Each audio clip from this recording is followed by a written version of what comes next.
اللہ تو میری قبر کو بت نہ بننے دینا، اے اللہ میری قبر کو تو بت نہ بنا دینا جس کی عبادت کی جائے، جس پر سجدہ کیا جائے، جس کی پوجا پاٹ کی جائے، اے اللہ تو میری قبر پر یہ سب کام نہ ہونے دینا۔ اور آج اللہ کا شکر ہے دنیا کی بہت ساری طاقتیں لگی ہوئی ہیں، اللہ حفاظت کرے سعودی عرب کی حکومت کی۔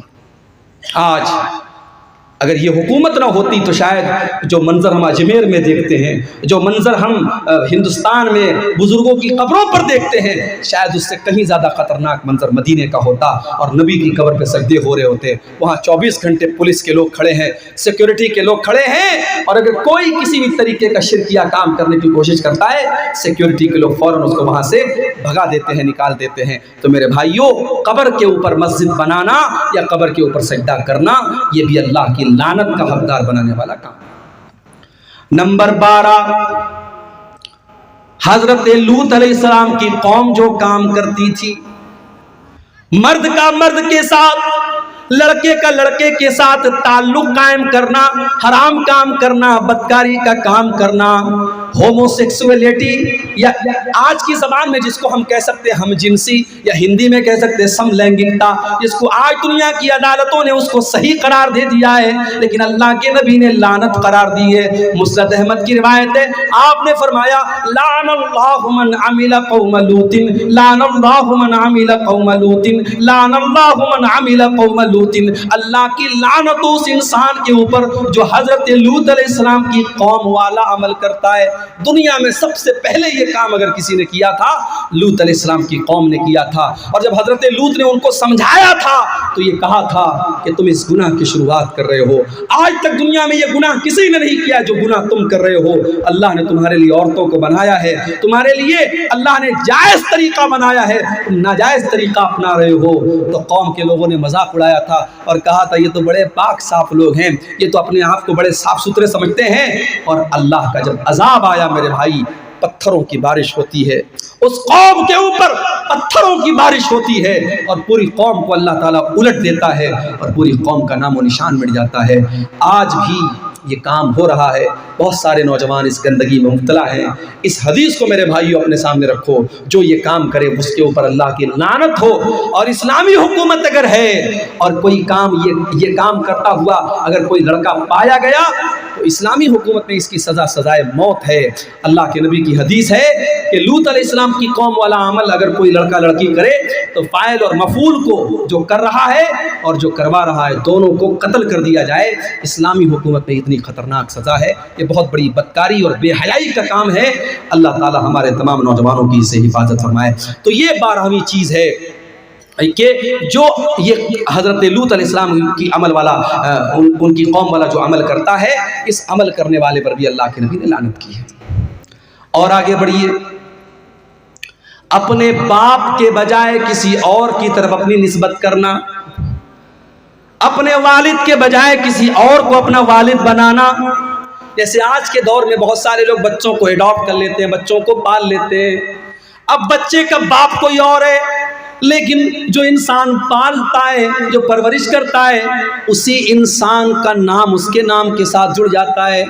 باپ کا نام تھا عبداللہ، لیکن پالنے والے کا نام محمد تھا، تو یہ اپنے باپ کی جگہ محمد کا نام لکھتا ہے، عبداللہ کا نام نہیں لکھتا ہے۔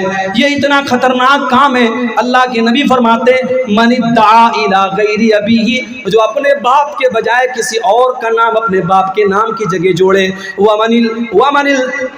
ومن تولا من غیر موالیہ، اور جو غلام اپنے مالک کے بجائے کسی اور کو اپنا مالک قرار دے، فعلیہ لعنت اللہ والملائکۃ والناس اجمعین، تو ایسے انسان کے اوپر اللہ کی لعنت ہو، فرشتوں کی لعنت ہو، اور تمام لوگوں کی لعنت ہو، تمام لوگوں کی لعنت ہو اس انسان کے اوپر جو اپنے اوریجنل باپ کی جگہ کسی اور کو اپنا باپ قرار دے۔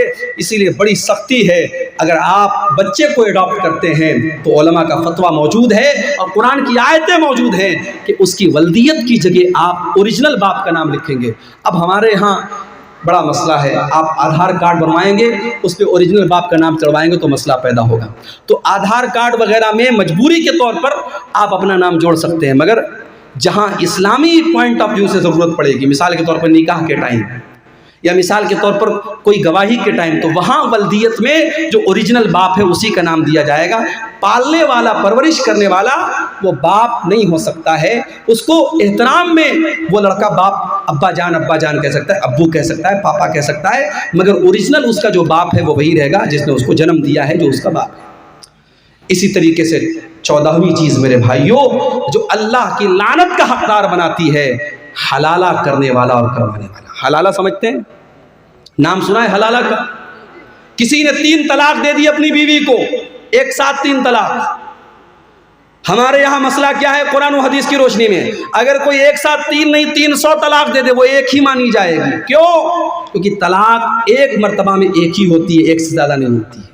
طلاق کا ایک پروسیس ہے. اگر کسی نے اپنی بیوی کو طلاق دیا ہے تو اب 3 مہینے تک وہ دوسری طلاق نہیں دے سکتا. 3 مہینے تک وہ دوسری طلاق دے ہی نہیں سکتا. اگر 3 مہینے کے اندر وہ دوسری طلاق دے گا تو وہ دوسری نہیں مانی جائے گی. ایک طلاق دے گا انسان، اب 3 مہینے کا ٹائم ہے.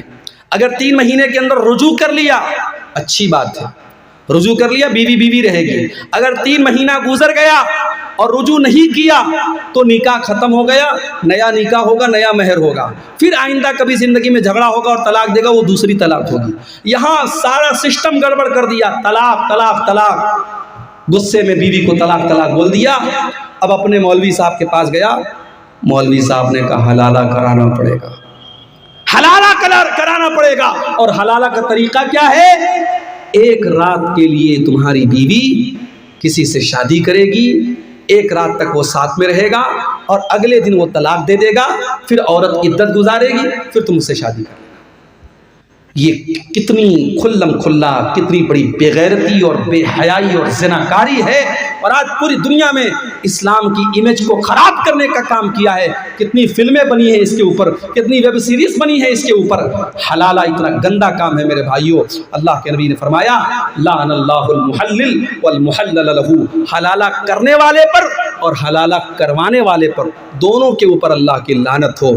اور ایک اور حدیث میں اللہ کے نبی نے فرمایا کہ کیا میں تم کو ایسے انسان کے بارے میں نہ بتاؤں جو کرائے کا ساڑھ ہوتا ہے؟ صحابہ نے کہا اللہ کے نبی کرائے کا ساڑھ کون ہوتا ہے؟ آپ نے فرمایا جو حلالہ کرواتا ہے. حلالہ کروانے والا اپنی بیوی کو کسی غیر کے بستر پر بھیجنے والا، اور وہ انسان کرائے کا ساڑھ ہوتا ہے جو یہ کام کرتا ہے. تو حلالہ کرنے والا بھی اور حلالہ کروانے والا بھی دونوں پر اللہ کی لعنت.